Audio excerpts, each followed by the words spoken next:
Assalamualaikum, balik lagi ke saya Suci Ramawati. Di video ini saya akan membahas tentang toxic positivity. Kesehatan mental sebenarnya penting banget, karena setiap tahunnya ada 1 dari 4 orang yang mengalami gangguan kesehatan mental.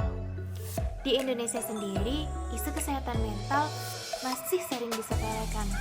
Ada orang yang depresi, sering banget dibilang dia lemah, kurang iman, atau bahkan kurang dekat nih sama sang pencipta.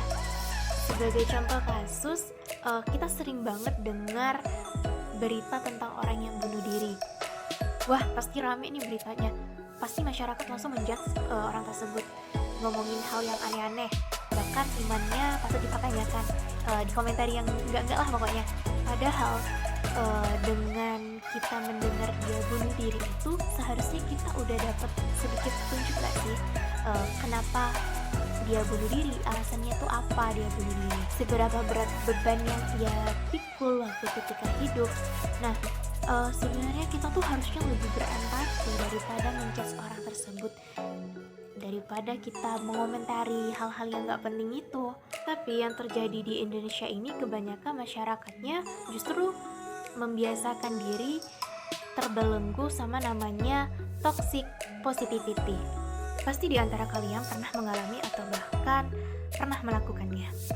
Sebagai contoh, ketika kita lagi ada masalah, terus kita curhat ke teman kita, dan teman kita itu merespon curhatan kita dengan kalimat, ya udah nggak apa-apa, lupain aja, yang sabar ya, tetap positif aja deh pikirannya, tetap bersyukur, masih banyak kok orang yang lebih buruk keadaannya daripada kamu. Gak apa-apa, saya juga pernah kok melakukan hal tersebut dan pernah mengalami juga. Respon saya pun hampir 11-12 sama kalimat tadi.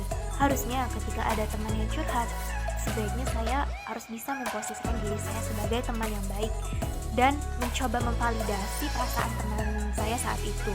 Semestinya perasaan manusia itu gak bisa dikategorikan segampang itu.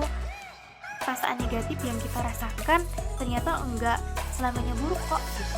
Pura-pura bahagia, pura-pura semangat, pura-pura positif terus, itu malah ngebuat kita jadi lebih tertekan. Dan yang paling penting, masalah itu sebenarnya nggak akan kelar kalau terus-terusan kita pendam gitu.